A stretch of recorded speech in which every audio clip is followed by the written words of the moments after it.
ಓಂ ಗುರುಭ್ಯೋ ನಮಃ. ಎಲ್ಲ ನನ್ನ ಜ್ಯೋತಿಷ್ಯ ಬಾಂಧವರಿಗೂ ಈ ಜ್ಯೋತಿಷ್ಯ ಜ್ಞಾನವಾಣಿಯ ಮೂಲಕ ವಂದನೆಗಳನ್ನ ಹೇಳ್ತೀನಿ. ಇವತ್ತು ಯಾವುದೇ ಒಂದು ಸ್ತ್ರೀ ಜಾತಕದ ಅವಯೋಗಗಳನ್ನು ನಾವು ನೋಡೋಣ. ವಿವಾಹವಾದ ನಂತರ ವಾದ ವಿವಾದ ಇರೋದು, ಮತ್ತೆ ಆ ಕುಜದೋಷ, ಮತ್ತೆ ಕೆಲವು ಒಂದು ಗ್ರಹ ಕಾಂಬಿನೇಷನ್ ಬಂದಾಗ ಅದು ಒಂದು ದುರ್ಯೋಗವನ್ನು ಏರ್ಪಡುತ್ತೆ. ಅದನ್ನ ನಾವು ನೋಡಿದಾಗ ಯಾವುದೇ ಸ್ತ್ರೀ ಜಾತಕದಲ್ಲಿ 2, 7, 8ರಲ್ಲಿ ಕುಜನಿದ್ದಲ್ಲಿ ಅದು ಕುಜ ಕುಜ ದೋಷವಾಗ್ಬಿಡುತ್ತೆ. ಆ ಕುಜ ದೋಷ ಕೆಲವು ರಾಶಿಯಲ್ಲಿ ಅತ್ಯಂತ ಪ್ರಬಲ ದೋಷವಾಗುತ್ತೆ. ಆ ರೀತಿ ಇದ್ದಾಗ ಕುಜ ದೋಷವನ್ನು ಕುಜ ಶಾಂತಿಯನ್ನು ಮಾಡಿಸ್ಬೇಕಾಗಿದೆ. ಕುಜ ದೋಷ ಪರಿಹಾರ ಮಾಡಿಸ್ಬೇಕಾಗಿದೆ. ಕುಕ್ಕೆ ಸುಬ್ರಹ್ಮಣ್ಯದಲ್ಲಿ ಮಾಡಿಸ್ಬೇಕಾಗುತ್ತೆ. ಒಂದು ವೇಳೆ ಆ ಈ ವಿವಾಹ ಆದ ನಂತರ ಯಾವುದೇ ದಶಾನಲ್ಲಿ ಕುಜ ಭುಕ್ತಿ ಅಥವಾ ಕುಜ ದಶೆ ನಡೆಯುವಾಗನು ಈ ಒಂದು ಯೋಗಗಳು ಅತ್ಯಂತ ಪ್ರಬಲವಾಗುತ್ತೆ. ಇದನ್ನ ನಾವು ನೋಡಿದಾಗ ದ್ವಿತೀಯ ಸಪ್ತಮ ಅಷ್ಟಮದಲ್ಲಿ ಕುಜನಿದ್ರೆ ಮಾತ್ರ ಸ್ತ್ರೀ ಜಾತಕದಲ್ಲಿ 4ರಲ್ಲೂ ಬರುತ್ತೆ. ಬಟ್ ಅತ್ಯಂತ ಪ್ರಬಲ 2 ಕುಜ 2, 7, 8 ಈ ರೀತಿ ಇದ್ದಾಗ ಈ 2ನಲ್ಲಿ ಕುಜ ಇದ್ರೆ ಕುಟುಂಬ ಸ್ಥಾನ ಆಗುತ್ತೆ. ಅಲ್ಲಿಂದ ಸಪ್ತಮ ದೃಷ್ಟಿ ಇಲ್ಲಿ ಬರುತ್ತೆ. ಇಲ್ಲಿ 2ರಲ್ಲಿದ್ದೂ ಈ ಒಂದು ಯೋಗ ಬರುತ್ತೆ, ಕುಜ ದೋಷ. ಅದೇ ರೀತಿ ಸಪ್ತಮದಲ್ಲಿ ಲಗ್ನದಿಂದ ಸಪ್ತಮಲ್ಲಿ ಬಂದಾಗನು ಅದೇ ಇರುತ್ತೆ. ಅಷ್ಟಮದಲ್ಲಿ ಕುಜ ಬಂದಾಗನು ಕುಜ ದೋಷ ಇದ್ದೇ ಇರುತ್ತೆ. ಯಾಕಂದ್ರೆ ಕುಜ ಬಂದು ಸ್ತ್ರೀ ಜಾತಕರಿಗೆ ಮಂಗಲ್ಯ ಕಾರಕನಾಗ್ತಾನೆ. ಅಲ್ಲಿ ಆ ರೀತಿ ಇದ್ದು ಅವನೇನಾದ್ರೂ ಪೀಡಿತನಾಗೋದಂದ್ರೆ ಪಾಪ ಕರ್ತರಲ್ಲಿರೋದು, ಮತ್ತೆ ಆ ಲಗ್ನಕ್ಕೆ ಆ ಲಗ್ನಾಧಿಪತಿಯ ಮಿತ್ರನಾಗಿಲ್ದೆ ಇರುವಂತದ್ದು. ಈ ರೀತಿ ಇದ್ದಾಗ ಈ ಕುಜ ದೋಷ ಅತ್ಯಂತ ಪ್ರಬಲ ಇರುತ್ತೆ. ಅದೇ ಈ ಒಂದು ಅವಯೋಗಕ್ಕೆ ಗುರುವಿನ ದೃಷ್ಟಿ ಏನಾದ್ರೂ ಬಿದ್ದಾಗ, ಗುರುವಿನ ದೃಷ್ಟಿ ಬೀಳೋದು ಅಂದ್ರೆ ಹೆಂಗೆ, ಇಲ್ಲಿ ಗುರು ಏನಾದ್ರೂ ಇದ್ದೆ, ಈ ಮೇಷ ಲಗ್ನಕ್ಕೆ ಗುರು ಇಲ್ಲಿ ಇದ್ದು ಅಲ್ಲಿ ಈ ಸಪ್ತಮ ಸ್ಥಾನಕ್ಕೆ ಏನೋ ಒಂದು ದೃಷ್ಟಿ ಕೊಡ್ತಾನೆ. ಅದೇ ಇಲ್ಲಿದ್ದಾಗನು ಗುರು ನವಮ ದೃಷ್ಟಿಗೆ ನವಮ ದೃಷ್ಟಿಯಿಂದ ಸಪ್ತಮ ಸ್ಥಾನವನ್ನು ನೋಡುವಾಗ ಅಲ್ಲಿ ಒಂದ್ ಸ್ವಲ್ಪ ಈ ದುರ್ಯೋಗ ಡೈಲ್ಯೂಟ್ ಆಗುತ್ತೆ ಅಂತ ಹೇಳ್ಬೋದು. ಈಗ 2ನೇ ಯೋಗ ನೋಡೋಣ.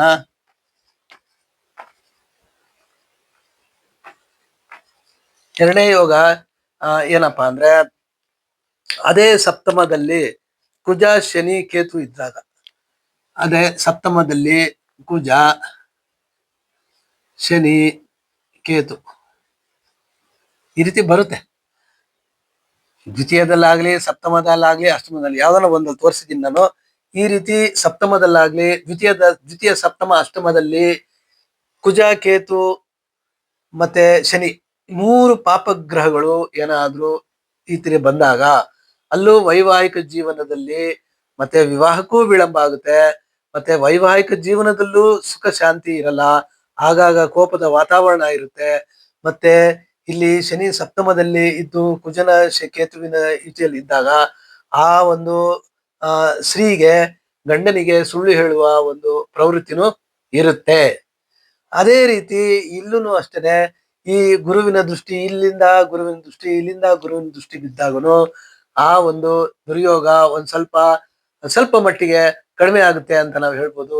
ಈ ರೀತಿ ಇದ್ದಾಗ ಪ್ರತಿ ಶನಿವಾರ ಆಂಜನೇಯ ಸ್ವಾಮಿಗೆ ಎಳ್ಬತ್ತಿ ಹಚ್ಚೋದು, ಆಂಜನೇಯ ಸ್ವಾಮಿಗೆ ಅರ್ಚನೆ ಮಾಡ್ಬೇಕಾಗುತ್ತೆ. ಈ ರೀತಿ ಮಾಡಿದಾಗ ಈ ಒಂದು ದುರ್ಯೋಗ ಕಡಿಮೆ ಆಗುತ್ತೆ ಅಂತ ನಾವು ಹೇಳ್ಬೋದು. 3ನೇ ಯೋಗ ನಾವು ನೋಡಕ್ ಹೋದಾಗ, ಯಾವುದೇ ಜಾತಕದಲ್ಲಿ ಕುಜ ಚಂದ್ರ ಸಪ್ತಮದಲ್ಲಿ ಇದ್ದಾಗ, ಸಪ್ತಮದಲ್ಲಿ ಕುಜ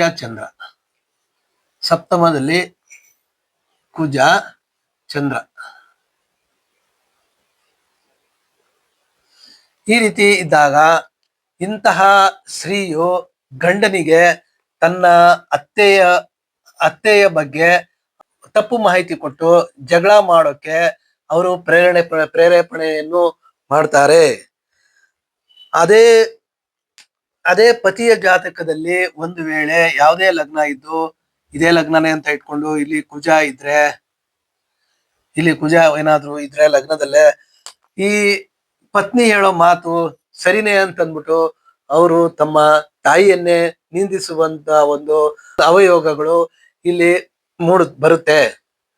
ಸೊ ಈ ರೀತಿ ಇದ್ದಾಗ ಇಂಥವ್ರು ಏನ್ ಮಾಡ್ಬೇಕು, ಪ್ರತಿ ಶನಿವಾರ ನರಸಿಂಹಸ್ವಾಮಿ ದೇವಸ್ಥಾನಕ್ಕೆ ಹೋಗಿ ಅಲ್ಲಿ ಪೂಜೆ ಮತ್ತೆ ಅರ್ಚನೆಯನ್ನು ಮಾಡಿಸಿದ್ರೆ ಈ ದುರ್ಯೋಗ ಕಡಿಮೆ ಆಗುತ್ತೆ ಅಂತ ನಾವು ಹೇಳ್ಬೋದು. ಅದೇ ರೀತಿ 4ನೇ ಯೋಗ ದುರ್ಯೋಗವನ್ನು ನಾವು ನೋಡೋಣ. 4ನೇ ಯೋಗ ಏನಪ್ಪಾ ಅಂದ್ರೆ ಚಂದ್ರ ಶನಿ ಸಪ್ತಮದಲ್ಲಿದ್ದಾಗ, ಚಂದ್ರ ಶನಿ ಇದೇ ಮಕರ ಲಗ್ನ ಅಂತ ತಗೊಳ್ಳೋಣ. ಸಪ್ತಮದಲ್ಲಿ ಶನಿ ಚಂದ್ರ, ಸಪ್ತಮದಲ್ಲಿ ಶನಿ ಚಂದ್ರ ಇದ್ದಾಗನು ಆಕೆ ಉದ್ಯೋಗದಲ್ಲಿ ಇದ್ದು ಒಂದು ವೇಳೆ ಆಕೆ ಉದ್ಯೋಗದಲ್ಲಿ ಇದ್ದಲ್ಲಿ ಅವರ ತಾಯಿಗೆ ಅಂದ್ರೆ ಆ ಅತ್ತೆಗೆ ಅವ್ರಿಗೆ ಏನಾದ್ರೂ ಆರೋಗ್ಯದಲ್ಲಿ ವ್ಯತ್ಯಯವಾದಾಗ ಉದ್ಯೋಗ ಬಿಟ್ಟು ನೀನು ನಮ್ಮ ತಾಯಿಯ ಸೇವೆ ಮಾಡುವಂತ ಗಂಡ ಹೇಳ್ದಾಗನು ಆ ಪತಿ ಆ ಮಾತನ್ನು ನಿರಾಕರಿಸಿ ಅವಳು ಉದ್ಯೋಗವನ್ನು ಮಾಡಕ್ಕೇನೆ ಹೋಗ್ತಾಳೆ. ಯಾಕಂದ್ರೆ ಇಲ್ಲಿ ಚಂದ್ರ ಶನಿ ಒಂದು ವಿಷಯೋಗವನ್ನು ಉಂಟು ಮಾಡುತ್ತೆ. ಇಂತಹ ಒಂದು ಪ್ರಬಲ ಯೋಗ ಇದಾಗುತ್ತೆ. ಚಂದ್ರ ಬಂದು 4 ಜನದಲ್ಲಿ ಬೆರೆಯುವಂತ ಗ್ರಹ, ಚಂದ್ರ ಬಂದು ಒಂದು ಬೆಳಕಿನ ಗ್ರಹ, ಶನಿ ಬಂದು ಒಂದು ಕತ್ತಲೆಯ ಗ್ರಹ. ಈ ರೀತಿ ಬಂದಾಗ ಈ ಚಂದ್ರ ಏನೇ ಒಂದು ಅವನು 2 ಕಾಲ ದಿನಕ್ಕೆ ರಾಶಿಯನ್ನು ಬದಲಾವಣೆ ಮಾಡ್ತಾನೆ. ಈ ಶನಿ 2.5 ವರ್ಷ ಅಲ್ಲಿ ಇರ್ತಾನೆ. ಇಬ್ಬರದ ಗುಣ ಸ್ವಭಾವ ಮತ್ತು ಪ್ರಭಾವದಲ್ಲಿ ಅತ್ಯಂತ ಭಿನ್ನತೆ ಇರೋದ್ರಿಂದ ಈ ಒಂದು ದುರ್ಯೋಗ ಅವ್ರಿಗೆ ಬರುತ್ತೆ. ಈ ರೀತಿ ಇದ್ದಾಗ ಇದಕ್ಕೇನಾದ್ರೂ ಗುರುವಿನ ದೃಷ್ಟಿ, ಲಗ್ನದಲ್ಲೇ ಏನಾದ್ರೂ ಗುರುವಿನ ದೃಷ್ಟಿ ಅಥವಾ ಇಲ್ಲಿಂದ ಗುರುವಿನ ದೃಷ್ಟಿ ಬಂದಾಗ ಅಲ್ಲಿ ಒಂದ್ ಸ್ವಲ್ಪ ಈ ಒಂದು ದುರ್ಯೋಗ ಕಡಿಮೆ ಆಗುತ್ತೆ. ಇಂಥವ್ರು ಏನು ಮಾಡ್ಬೇಕಂದ್ರೆ ಪರಿಹಾರಕ್ಕಾಗಿ ತಮಿಳ್ನಾಡಲ್ಲಿರೋ ತಿರುನಲ್ಲಾರ್ ದೇವಸ್ಥಾನಕ್ಕೆ ಹೋಗಿ ಅಲ್ಲಿ ಡೈರೆಕ್ಟ್ ಆಗೇನೆ ತೈಲಾಭಿಷೇಕವನ್ನು ಮಾಡಿಸಿ ಆ ತೈಲಾಭಿಷೇಕವನ್ನು ನೋಡ್ಬೇಕು. ಮತ್ತೆ ಆ ತೈಲಾಭಿಷೇಕ ಆಗುವಾಗ ಭಾಗಿಯಾಗಿ ಆ ತೈಲಾಭಿಷೇಕವನ್ನು ನೋಡಿ ಅಲ್ಲಿ ಒಂದು ಶನಿಯನ್ನು ಸ್ಮರಣೆ ಮಾಡಿ ಬರ್ಬೇಕು. ಈ ರೀತಿ ಮಾಡಿದಾಗ ಈ ಒಂದು ದುರ್ಯೋಗ ಕಡಿಮೆ ಆಗುತ್ತೆ ಅಂತ ಹೇಳ್ಬೋದು. ಯಾವುದೇ ಒಂದು ಲಗ್ನದಲ್ಲಿ ಗುರು ರಾಹು ಯುತಿ ಅಂದ್ರೆ ಒಂದಕ್ಕೊಂದು ಇರೋದು ಲಗ್ನದಲ್ಲಿ ಅಥವಾ ಸಪ್ತಮದಲ್ಲಿ. ಇದು ಈ ಕುಂಭ ಲಗ್ನನೇ ಅಂತ ನಾವು ತಗೊಂಡ್ರೆ ಲಗ್ನದಲ್ಲಿ ರಾಹು 8 ಡಿಗ್ರಿಲಿದ್ದಾನೆ, ಗುರು 4 ಡಿಗ್ರಿಲಿದ್ದಾನೆ. ಅದೇ ರೀತಿ ಸಪ್ತಮದಲ್ಲಿ ನಾವು ತಗೊಂಡಾಗ ರಾಹು 10 ಡಿಗ್ರಿ, ಗುರು 8 ಡಿಗ್ರಿ. ಈ ರೀತಿ ಕಾಂಬಿನೇಷನ್ ಇದ್ದಾಗ ಅಂದ್ರೆ ರಾಹು ಮತ್ತೆ ಗುರುವಿನ ಒಂದು ಡಿಗ್ರಿ ವೈಸ್ ಡಿಫ್ರೆನ್ಸ್ ಒಂದು 5 ಡಿಗ್ರಿ ಒಳಗಡೆ ಏನಾದ್ರು ಇದ್ದಲ್ಲಿ ಅದು ಅತ್ಯಂತ ಒಂದು ಅಶುಭ ಯೋಗ ಆಗುತ್ತೆ. ಯಾಕಂದ್ರೆ ರಾಹು ಬಂದು ಆಂಟಿ ಕ್ಲಾಕ್ ವೈಸ್ ಬರ್ತಾ ಇರ್ತಾನೆ, ಈ ಗುರು ಬಂದು ಕ್ಲಾಕ್ ವೈಸ್ ಹೋಗುವಾಗ ರಾಹು ಗುರು ಘರ್ಷಣೆ ಆಗುತ್ತೆ. ರಾಹುನೇ ಗುರುವನ್ನ ನುಂಗ್ತಾನೆ. ಸೊ ನುಂಗುವಾಗ ಅಲ್ಲಿ ಗುರುನು ಅಂತ ಒಂದು ಶುಭ ಫಲಗಳನ್ನು ಕೊಡಲಿಕ್ಕೆ ಆಗೋದಿಲ್ಲ. ರಾಹು ಹೆಂಗಿರ್ತಾನೋ ಅದೇ ರೀತಿ ಗುರುನು ಆ ರೀತಿ ಒಂದು ಅವರ ಗುಣ ಸ್ವಭಾವದಲ್ಲಿ ಆ ರೀತಿ ಪ್ರವೃತ್ತಿ ಬರುತ್ತೆ. ಆ ರೀತಿ ಬಂದಾಗನು ಅಲ್ಲಿ ಸಪ್ರೇಷನ್ ಇರುತ್ತೆ, ಪತಿ ಪತ್ನಿಯಲ್ಲಿ ಸಪ್ರೇಷನ್ ಇರುತ್ತೆ. ಮತ್ತೆ ವೈವಾಹಿಕ ಜೀವನನು ಅಂತ ಸುಖಮಯವಾಗಿರಲ್ಲ.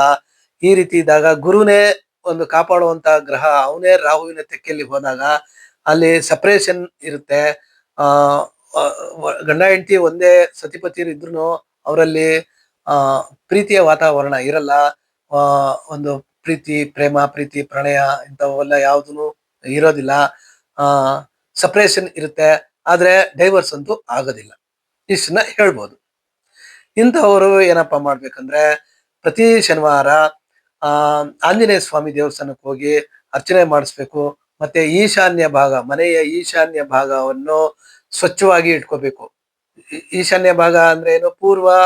ಆ ಪೂರ್ವದಲ್ಲಿ ಪೂರ್ವ ಈಶಾನ್ಯ ಮತ್ತೆ ಉತ್ತರ ಈಶಾನ್ಯ ಅಂತ ಬರುತ್ತೆ. ಆ ಈಶಾನ್ಯ ಭಾಗವನ್ನು ಮತ್ತೆ ಅಲ್ಲಿ ಸ್ವಚ್ಛವಾಗಿ ಇಡ್ಬೇಕು. ಅಲ್ಲಿ ಭಾರ ವಸ್ತು ಇಡಬಾರ್ದು. ಆಮೇಲೆ ಸ್ತ್ರೀಯರು ಪೀರಿಯಡ್ಸ್ ಆದಾಗ ಅಲ್ಲಿ ಮಲಗೋದು ಅಂತವೆಲ್ಲ ಮಾಡಬಾರ್ದು. ಈಶಾನ್ಯ ಭಾಗವನ್ನು ಸ್ವಚ್ಛವಾಗಿ ಇಟ್ಕೋಬೇಕು. ಈ ರೀತಿ ಇಟ್ಕೊಂಡಾಗ ಈ ಗುರು ರಾಹುವಿನ ಒಂದು ಕಾಂಬಿನೇಷನ್, ಏನಿಂತ ಈ ಒಂದು ದುರ್ಯೋಗ ಇರುತ್ತೋ ಅದು ಬಹುಮಟ್ಟಿಗೆ ಡೈಲ್ಯೂಟ್ ಆಗಿ ಒಳ್ಳೆ ಶುಭ ಫಲಗಳನ್ನ ಕೊಡುತ್ತೆ ಅನ್ನೋದು ಇಲ್ಲಿ ಒಂದು ನಾವು ಹೇಳ್ಬೋದು. ಇನ್ನು ಈ ರೀತಿ ಮಾಡ್ಬೇಕು, ಏನೋ ಒಂದು ಪರಿಹಾರವನ್ನು ಮಾಡ್ಕೋಬೇಕಾಗುತ್ತೆ. ಅದೇ ರೀತಿ ಪಂಚಮದಲ್ಲಿ ರಾಹು ಕುಜ ಇದ್ದಾಗನೋ, ಪಂಚಮದಲ್ಲಿ ರಾಹು ಕುಜ ಇದ್ದಾಗನೋ ಇಂಥ ಸ್ತ್ರೀ ಜಾತಕದಲ್ಲಿ ಇಂಥವರಿಗೆ ಒಂದು ಅಬಾರ್ಷನ್ ಆಗುವಂಥದ್ದು ಇರುತ್ತೆ. ಸಂತಾನದಲ್ಲಿ ತೊಂದರೆ, ಸಂತಾನಕ್ಕೆ ತೊಂದರೆ ಮತ್ತು ಸಂತಾನದಲ್ಲಿ ತೊಂದರೆ ಬರುತ್ತೆ. ಆದ್ರೆ ಪಂಚಮಾಧಿಪತಿ ಬಲಿಷ್ಠನಾಗಿದ್ರೆ ಓಕೆ. ಪಂಚಮಾಧಿಪತಿ ಯಾರು? ಇಲ್ಲಿ ಬುಧ ಆಗ್ತಾನೆ. ಇದು ಇಲ್ಲಿ ಬುಧ ಆದಾಗ ಅವನು ಇಲ್ಲಿಂದ 6, 8, 12ಕ್ಕೆ ಹೋಗ್ಬಾರ್ದು. ಆ ರೀತಿ ಹೋದಾಗ ಇನ್ನ ಆ ಯೋಗ ದುರ್ಯೋಗಕ್ಕೆ ಒಂದು ಎಡೆ ಮಾಡ್ಕೊಡುತ್ತೆ.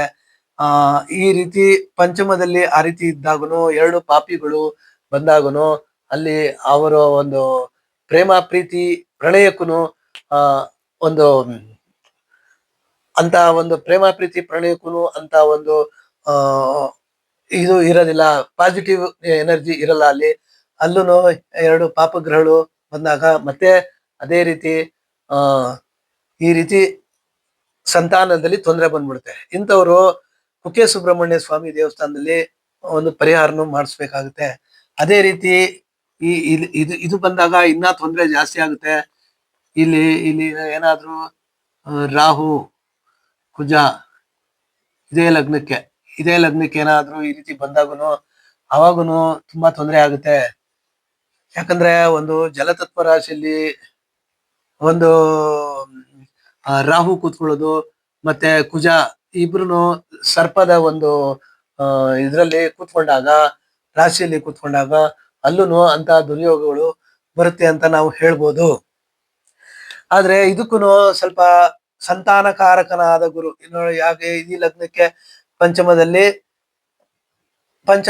ಏನಾದರೂ ಈ ರೀತಿ ಇದ್ದು ಆ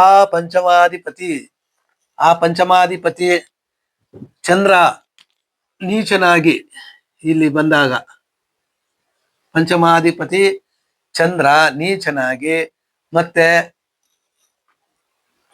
ಪುತ್ರ ಸಂತಾನಕಾರಕನಾದ ಗುರು, ಆ ಗುರುನು ಈ ಲಗ್ನ ಇಲ್ಲಿ ಬೇಡ, ಇಲ್ಲಿ ಸಂತಾನಕಾರಕನಾದ ಗುರು ಇಲ್ಲಿ ಏನಾದ್ರೂ ಇದ್ದು ಆ ಸಂತಾನಕಾರಕನಾದ ಗುರು ನೀಚನಾಗಿ ಈ ಪಂಚಮ ಸ್ಥಾನಕ್ಕೆ ದೃಷ್ಟಿ ಕೊಟ್ಟಾಗನು ಸಂತಾನ ಗರ್ಭಕಾರಕನ ಪಂಚಮ ಸ್ಥಾನ ಏನಾಯ್ತು? ಪಂಚಮ ಸ್ಥಾನ ಪೀಡಿತ ಆಯ್ತು.